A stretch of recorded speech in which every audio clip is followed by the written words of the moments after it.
জীবনের কঠিন সময়গুলো চিরস্থায়ী নয়।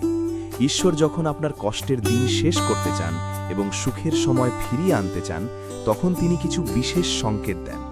এমন তিনটি প্রধান সংকেত দেওয়া হল। মনের ভেতরে এক অদ্ভুত প্রশান্তি ও ধৈর্য।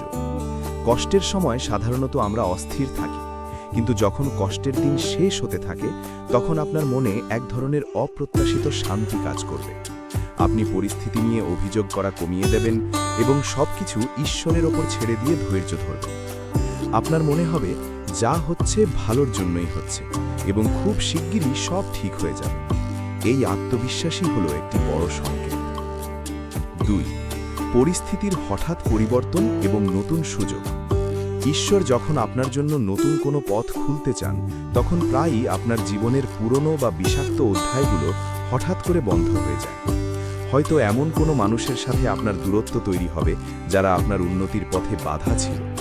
হঠাৎ করে এমন কোনো নতুন সুযোগ, আইডিয়া বা সাহায্যের হাত আপনার সামনে আসবে যা আপনি কল্পনাও করেননি। এই ছোট ছোট সুযোগগুলোই বড় পরিবর্তনের শুরু। 3. গভীর উপলব্ধি ও শিক্ষা লাভ। কষ্টের দিনগুলো আমাদের অনেক বড় শিক্ষা দিয়ে যায়। ঈশ্বর যখন দেখেন আপনি সেই শিক্ষাটি গ্রহণ করেছেন এবং আগের চেয়ে অনেক বেশি শক্তিশালী ও সচেতন হয়েছেন, তখনই তিনি পরীক্ষার সময়কাল শেষ করেন। আপনি বুঝতে পারবেন কেন আপনাকে এই কষ্টের মধ্য দিয়ে যেতে হয়েছে।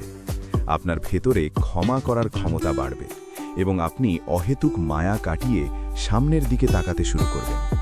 অন্ধকারের পরেই যেমন আলোর আগমন ঘটে, ঠিক তেমনি চরম কষ্টের পরেই ঈশ্বর স্বস্তির পথ তৈরি করে দেন।